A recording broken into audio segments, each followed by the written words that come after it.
Hello everyone, स्वागत है आप सभी का मेरे यूट्यूब चैनल पर। आज हम स्टडी करेंगे टिश्यू लेवल ऑफ ऑर्गेनाइजेशन। ये चैप्टर 3 है। तमिलनाडु बोर्ड की ये बुक है बेटा, एनसीईआरटी की ही। क्योंकि जो हमारे यहाँ हरियाणा के अंदर एनसीईआरटी हैं, उनके अंदर जो सिलेबस है अभी जो नई एनसीईआरटी है वो बहुत कंसाइज कर दी हुई है, तो इसलिए मैं इस बुक से आपको पढ़ा रही हूँ। इसमें काफ़ी डिटेल में चीज़ें दी हुई हैं। तो इस चैप्टर में हम स्टडी करेंगे एनिमल टिश्यूज के बारे में, और इसमें भी epithelial tissue, connective tissue, muscle tissue और न्यूरल टिश्यू। आप सबको पता है बेटा कि हमारी जो बेसिक यूनिट ऑफ बॉडी है वो क्या है? सेल है। सेल मिलके क्या बनाते हैं? टिश्यू। टिश्यू मिलके ऑर्गन बनाते हैं, और ऑर्गन मिलके पूरा ऑर्गन सिस्टम बनाते हैं। ठीक है, तो आज हम पढ़ेंगे एनिमल टिश्यू के बारे में। जैसा कि आपको पता है कि अगर हम एडवांस एनिमल्स की बात करें, ह्यूमन भी एक एनिमल है, ठीक है। तो अगर हम हमारी बात करें तो हमारी बॉडी कैसी है बेटा? मल्टी सेलुलर है, अलग अलग तरह की सेल्स की बनी हुई है। और कह रहे हैं कि sales do not operate independently. भी जो सेल्स हैं वो अपना काम इंडिपेंडेंटली नहीं करती हैं, इसके बजाय वो क्या करते हैं, एक अपनी कम्युनिटी बनाते हैं जिसमें वो रहती हैं। अपना जो वर्क है उन्होंने डिवाइड कर रखा है, भी फलाना काम तुमने करना, धिकड़ा काम तुमने करना। आपको पता है ना, जैसे कि हमें बाहर से कोई स्टिमुलस, चाहे ठंडा लगे या गर्म लगे, तो हम रिस्पॉन्स करते हैं, ठीक है। हमारे हॉर्मोन्स के अकॉर्डिंग हम एक्ट करते हैं। तो वो सारी चीज़ें क्या है, बांट रखी है सेल्स ने। अलग अलग सेल्स का अलग अलग काम है। Okay, each type performing specific function. भाई जो हर एक सेल है वो अपना स्पेसिफिक फंक्शन है वो परफॉर्म करती है, और इससे बॉडी को जो मैक्सिमम बेनिफिट है वो मिल पाता है। और जो होम्योस्टेसिस की स्टेज है, हम अकॉर्डिंग टू एनवायरनमेंट है वो अडॉप्ट कर पाते हैं। अब सेल में स्पेशलाइजेशन भी होता है। कुछ सेल होते हैं जो स्पेसिफिक फंक्शन है वो परफॉर्म करती हैं और एक दूसरे से कोऑर्डिनेट करती हैं। तो यहाँ पे ये टिश्यू की डेफिनेशन दे रखी है। टिश्यू क्या है बेटा? ये ध्यान से पढ़ना है।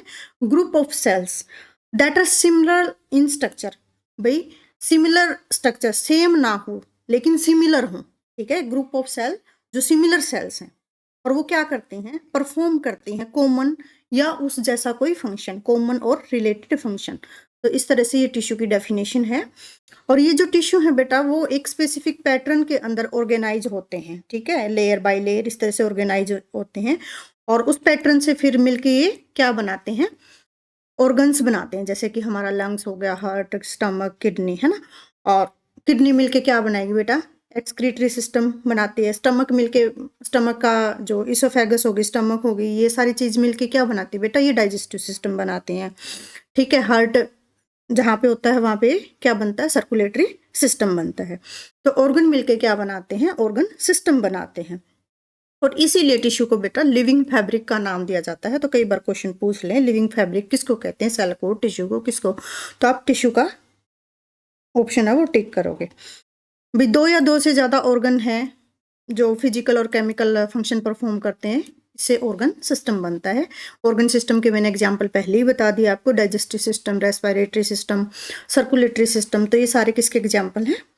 ऑर्गन सिस्टम के। अच्छा, फिर बेटा अगर हम टिश्यू की स्टडी करते हैं, बायोलॉजी की जिस ब्रांच में टिश्यू की स्टडी की जाती है उसको बोलते हैं हिस्टोलॉजी। क्या बोलते हैं? हिस्टोलॉजी।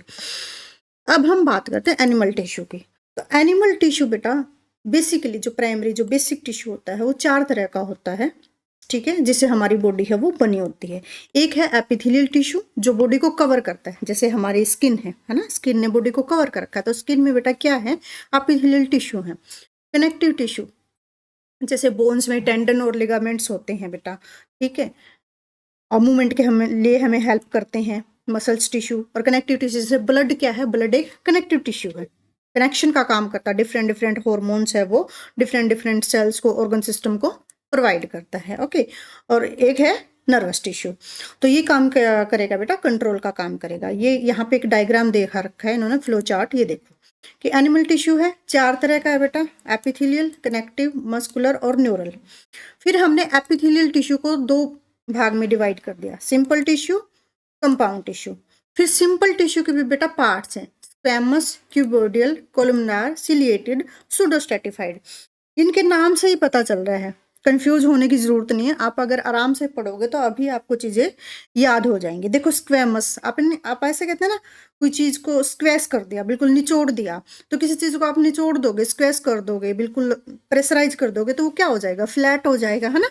और बिल्कुल पतला हो जाएगा। तो स्क्वेमस जो एपिथेलियल टिश्यू होते हैं ना बेटा, वो फ्लैट होते हैं, इरेगुलर उनका शेप होती है और बिल्कुल थिन होते हैं। क्यूबोडियल कैसे होते हैं बेटा?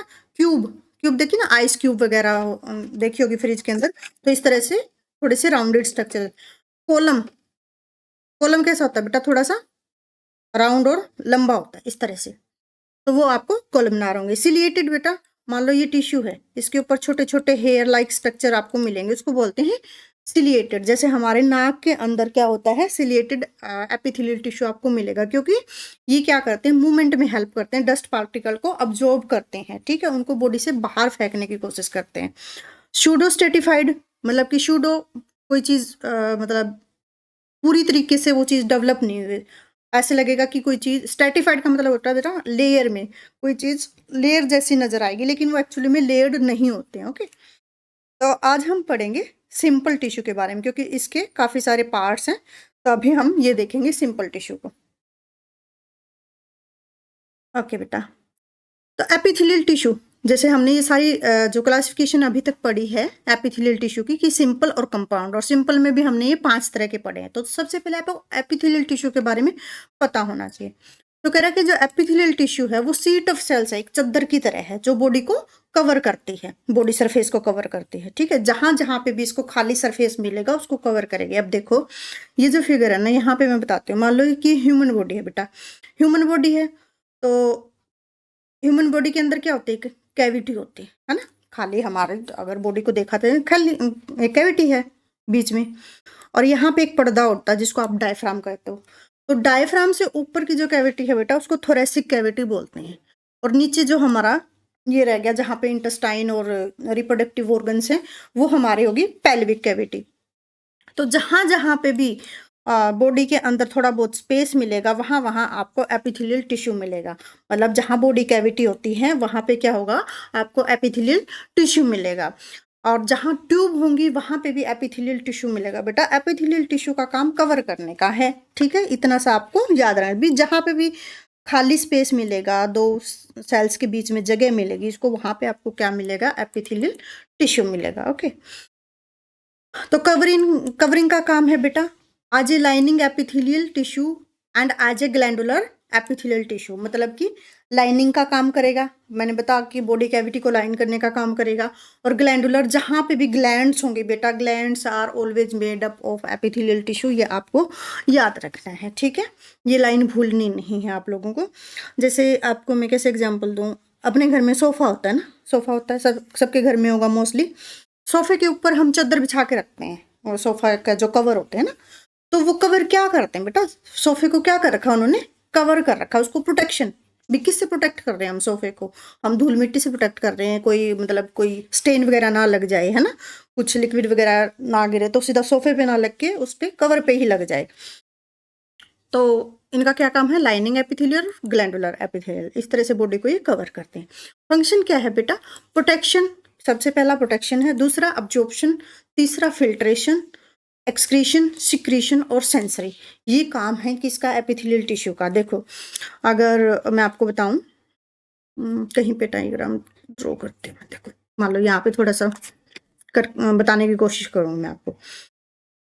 आपने किडनी का स्ट्रक्चर देखा है, नेफ्रॉन का, है ना, नेफ्रॉन का स्ट्रक्चर इस तरह से कुछ आपको ये ट्यूब दिखेंगे, लूप ऑफ हेनले दिखेगा, ये बोमन कैप्सूल होता है बेटा। यहाँ पे मान लो कि ब्लड है ना, कि ब्लड की कोई कैपिलरी है, कैपिलरी की लाइनिंग पे भी आपको एपिथेलियल टिश्यू मिलेगा। तो यहाँ से क्या होगा कि जो कुछ लिक्विड मटेरियल है वो बोमन कैप्सूल के पास आएगा, यूरिया आ गया, वाटर आ गया, है ना, तो यहाँ पे डिफ्यूज, जहाँ पे डिफ्यूजन की प्रोसेस होगी बेटा, वो जगह पतली होगी, वहाँ पे एपिथेलियल टिश्यू मिलेगा, ताकि जो लिक्विड का एक्सचेंज है वो इजिली हो सके।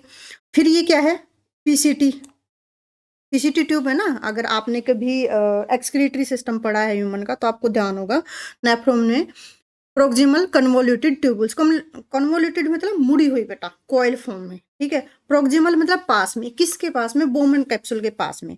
तो यहाँ पे भी आपको क्या मिलेगा, आपको एपिथेलियल टिश्यू मिलेगा, ठीक है। और फिर ये लूप ऑफ हेनले, यहाँ पे भी आपका एपिथेलियल टिश्यू मिलेगा। और मान लो कोई ग्लैंड है, ग्लैंड के या ट्यूब है कोई, ठीक है, जैसे कि आर्टरी की जो अंदर वाली ट्यूब है, आर्टरी आपको सबको पता है, आर्टरी और वेन, तो वहां पे भी आपको क्या मिलेंगे, एपिथेलियल टिश्यूज मिलेंगे। ओके, ये यही कहना चाह रहा है, अभी जहां पे काम, जिस ऑर्गन में काम अब्जॉर्प्शन का, जो काम फिल्ट्रेशन का, अब एक्सक्रीटरी सिस्टम क्या कर रहा है बेटा, फिल्टर कर रहा है ना। अब ये देखो, बोमन कैप्सूल ने चीजें ले ली, यूरिया ले लिया, वाटर ले लिया, ठीक है, फिर ये ऐसे ऐसे लिक्विड गया, प्रोक्सिमल कन्वोल्यूटेड ट्यूबुल ने क्या किया, थोड़ा पानी और अब्जॉर्ब कर लिया। अभी पानी तो हमें चाहिए ना, सारा के सारा हमने यूरिन के थ्रू वेस्ट थोड़ी ना करना है, और कुछ और चीजें हैं, वो हमने जो और भी बच गई है न्यूट्रिशन वगैरह, वो किसको दे दिया, आगे बाहर कैपिलरी को प्रोवाइड कर दिया, एक्सचेंज हो गया। तो इस तरह से जहां पे सिक्रेशन, फिल्ट्रेशन और अब्जॉर्प्शन, जैसे हम खाना खाते हैं बेटा, खाना खाते हैं, मुंह से हमने खाना खाया, हमारे इसोफेगस में गया, तो यहाँ पे स्टमक में गया, क्या हो रहा है, यहाँ पे अब्जॉर्प्शन हो रहा है। स्टमक में आप बताओ किस चीज का अब्जॉर्प्शन होता है, आपको बताती हूँ, हमेशा याद रखना। जैसे हम बात करते हैं ना बेटा कि दारू, सबको पता है ना, दारू, अल्कोहल, अल्कोहल, साल्ट और शुगर, इनका जो अब्जॉर्प्शन है ना बेटा, वो स्टमक में होता है। बाकी सब जो चीज रह गई इनको छोड़ के, उनका अब्जॉर्प्शन स्मॉल इंटेस्टाइन के अंदर होता है। ये बात आपको हमेशा याद रखनी है। साल्ट, शुगर और अल्कोहल ये आपके स्टमक के अंदर ही अब्जॉर्ब हो जाते हैं, बाकी चीजें स्मॉल इंटेस्टाइन में अब्जॉर्ब होती हैं। ठीक है, तो इतनी सी बात समझ में आई। Protection, absorption, filtration, excretion, secretion. Secretion क्या कर रहे हो आप, सिक्रेट, जैसे स्वेट ग्लैंड है, ठीक है, पसीना सिक्रेट कर रही हैं, और हमारा सलाइवा सिक्रीट हो रहा है, ठीक है, जहां से हमें सेंसेशन का पता लग रहा है, तो वहां वहां पे आपको क्या मिलेंगे, ये एपिथेलियल टिश्यू मिलेंगे। ओके, अब कह रहा है कि based on the structure modification of the cells, भाई उनकी सेल्स कैसी हैं। Epithelial tissue are classified into, जैसे मैंने आपको पहले बताया, एपिथेलियल टिश्यू को हमने सिंपल और कंपाउंड में डिवाइड किया था। फिर हम बात करते हैं सिंपल की, स्क्वैमस, क्यूबोडियल, कोलुमनार, सिलिएटेड और सूडोस्ट्रैटिफाइड। स्क्वैमस जैसे किसी चीज को निचोड़ दिया तो पतली हो जाएगी, फ्लैटेंड सी हो जाएगी। क्यूबोडियल आइस क्यूब, क्यूब जैसी स्ट्रक्चर मिलेगी। कोलुमनार, कोलम थोड़ा सा बिग राउंडेड मिलेगा। सिलिएटेड, उसके ऊपर हेयर लाइक स्ट्रक्चर मिलेंगे, ठीक है। तो सिंपल एपिथेलियल टिश्यू है बेटा, वो किससे बना होता है, सिंगल लेयर ऑफ सेल्स का बना होता है। और ये कहाँ मिलते हैं, ऑर्गन ऑफ अब्जॉर्प्शन, जहां पे अब्जॉर्प्शन होगा, ठीक है, सिक्रीशन होगा, फिल्ट्रेशन होगा। तो आप देखो अपनी बॉडी के अंदर भी कौन कौन सा ऑर्गन एब्जॉर्प्शन का, सिक्रीशन का और फिल्ट्रेशन का काम करता है, तो आपको याद रखने में है मुश्किल नहीं होगी। तो सिंपल एपिथेलियल को फिर से दोबारा दोबारा याद रखो, एक बार में याद आ जाएगी। स्क्वैमस, क्यूबोडियल, कोलुमनार, सिलिएटेड, सूडोस्ट्रैटिफाइड, इसमें हमने डिवाइड कर दिया। अब हम बात करते हैं स्क्वैमस की, जैसे मैंने बोला ना, निचोड़ दिया कोई चीज, तो ये सिंगल है, बिल्कुल पतले हो जाएंगे भाई, किसी चीज पे प्रेशर डालेंगे तो पतला होगा। और प्रेशर की बात नहीं है बेटा, यहाँ पे जहां पे डिफ्यूजन होगा, डिफ्यूजन होने के लिए सेल्स को या न्यूट्रिएंट्स को डिफ्यूज होने के लिए बेटा वो चाहिए, पतली जगह चाहिए। अगर कोई चीज जगह मोटी होगी, सरफेस मोटा होगा, तो वो एक्सचेंज नहीं हो पाएंगी चीजें, न्यूट्रिएंट्स एक्सचेंज नहीं हो पाएंगे। फ्लैटेंड सेल्स हैं, बाउंड्री इनकी इरेगुलर है। और कहाँ मिलते हैं, अब देखो, लाइनिंग ऑफ हार्ट, आपको पता है कि हार्ट के अंदर क्या होता है, हार्ट में, हार्ट हार्ट पूरा क्या है अपना, 4 छेद वाला एक ऑर्गन है ना, पता है ना, क्या कौन कौन से उसमें छेद हैं बताओ। एट्रियम और वेंट्रिकुलर, आपने पढ़ा होगा अगर कभी, सर्कुलेटरी सिस्टम नहीं पढ़ा तो हम पढ़ लेंगे, ठीक है। ब्लड वेसल्स बेटा, ब्लड वेसल्स में मेनली कैपिलरीज है ना, कैपिलरीज क्या करते हैं, गैसेज का लेना देना एक्सचेंज करते हैं, ब्लड कैपिलरीज के थ्रू डिफरेंट डिफरेंट ऑर्गन में पहुंचता है। लिम्फेटिक वेसल्स में कहाँ क्या मिलेंगे आपको, स्क्वैमस एपिथेलियल टिश्यूज मिलेंगे। और इनके फंक्शन क्या है, परफॉर्मिंग डिफ्यूजन बाउंड्री, भी डिफ्यूजन बाउंड्री बनाती हैं। फिल्ट्रेशन साइड पे मिलेंगे, जहां पे ये protection, where protection is not important, मतलब फिल्ट्रेशन और ऑब्जॉर्प्शन का ये काम करेंगे। Cuboidal epithelium made up of a single layer of cube like cells, जैसे मैंने बताया क्यूब लाइक सेल्स हैं। Tissues is commonly found in the kidney tubules, कहाँ मिलेंगे, किडनी की ट्यूब्यूल्स में, जैसे मैंने पहले आपको एग्जांपल दिया था, किडनी की ट्यूब्यूल्स में जितनी भी डक्ट वाली ग्लैंड्स होती हैं अपनी, वहां मिलेंगे। Secretory portion of the small glands वहां पे मिलेंगी, सरफेस ऑफ द ओवरी उधर मिलेंगे, ठीक है। Main functions are secretion, absorption. Main function क्या है बेटा इनका, सिक्रीशन का और अब्जॉर्प्शन का। Columnar epithelium is compose of a single cell of a tall cells, single layer of a tall cells. इनका राउंड न्यूक्लियाई होगा एट द बेस। आपको देखो ये स्ट्रक्चर देखो आप, सिंपल स्क्वेमस एपिथेलियम, ये बेटा क्या है, layer of the basement membrane है, ठीक है। बेसमेंट मेम्ब्रेन नॉन सेलुलर होती है, पहली बात आपको याद रखनी है, ठीक है। नीचे का ये बेसमेंट मेम्ब्रेन है, ये येलो कलर की कनेक्टिव टिश्यू दिखा रखा है यहाँ पे, और ये पतले पतले सेल्स और न्यूक्लियाई के साथ क्या दिखा रखा है, टिश्यूज दिखा रखे हैं। ओके, फिर बेटा हम बात करते हैं, क्या कह रहे हैं ये,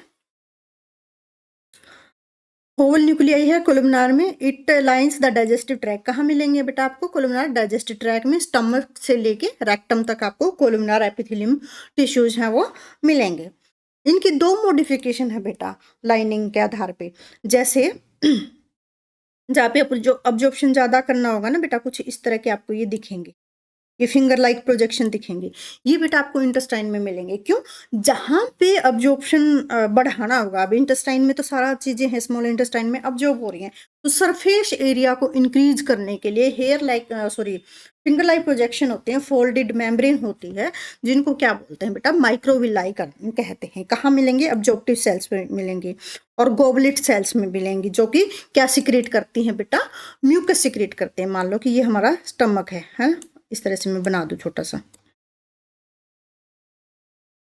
कि स्टमक है, स्टमक के अंदर इस तरह से सेल्स होंगी मुड़ी हुई, और ये क्या करेंगे बेटा, ये म्यूकस सिक्रेट करते हैं। ठीक है, म्यूकस सिक्रेट करते हैं गोबलेट सेल्स। तो वहां पे function of this epithelium include absorption, secretion of mucus, enzymes और other substance. If the columnar cells bear cilia, अगर कहते हैं सीलिया, अगर मान लो ये कोई कोलुमनार एपिथेलियल है और इस पे ऐसे हेयर लाइक छोटे छोटे स्ट्रक्चर है, मेरा ये देखो मैं माउस से बना रही हूँ तो समझ जाओ आप। ठीक है, हेयर लाइक स्ट्रक्चर है on their surface called ciliated, मतलब अगर सीलिया होंगे तो सिलिएटेड बोलेंगे, और माइक्रोविलाई होंगे तो माइक्रोविलाई वाले बोलेंगे। तो ciliated type propel mucus by ciliary action, जैसे हमारे नाक के अंदर म्यूकस होता तो कई बार हमारे वो इशोफेगस के अंदर चला जाता ना, बलगम जिसको आप कहते हो टेंशन लेने की बात नहीं है, हाइड्रोक्लोरिक एसिड है वो स्टमक में उनको उसको जला देगा म्यूकस को। ओके, स्मॉल ब्रोंक्यूल्स में भी, ताकि डस्ट पार्टिकल्स है वो ना जाए, फिलोपियन ट्यूब्स के अंदर, यूट्रस के अंदर तो सिलिएटेड मिलेगा। यूट्रस के अंदर क्यों बेटा, याद है आपको, ओवा रिलीज होता है, ओवा फिर कहाँ फर्टिलाइजेशन कहाँ होती है बताओ। ठीक है, और non ciliated type lining most of the digestive tract, मैंने आपको बताया गाल ब्लैडर और secretory ducts of a gland या फिर इंटेस्टाइन है ना, याद हो जाएगा। Pseudostratified epithelial tissue cells are columnar but unequal in size। ठीक है भाई, अनइक्वल साइज में है, इस तरह से दिखेंगे जैसे भी लेयर बनी हुई है, लेकिन एक्चुअल में ये लेयर नहीं होती है। ओके, इतनी सी बात आपको याद रखनी है। फंक्शन क्या है बेटा, वही है protection, secretion, ciliated forms, line trachea के अंदर आप मिलेगी, अपर रेस्पिरेटरी ट्रैक्स वगैरह, ये सारी चीजें इनके अंदर मिलेंगी। ओके, अब हमने पढ़ना है बेटा ग्लैंडुलर एपिथेलियल के बारे में। देखो, हमने यहाँ से शुरुआत करी थी, अगर आपको याद हो, कि जो बॉडी को कवर करते हैं, एक तो लाइनिंग के तो रूप में और एक ग्लैंड के रूप में। तो लाइनिंग के रूप में तो हमने सब पढ़ लिया, स्क्वैमस, क्यूबोइडल, सिलिएटेड और ये सब, है ना। अब हमने पढ़ना है एज ए ग्लैंड के तौर पर, तो ये हम पढ़ेंगे बेटा कल। कब पढ़ेंगे? कल पढ़ेंगे। ओके, आज के लिए इतना ही।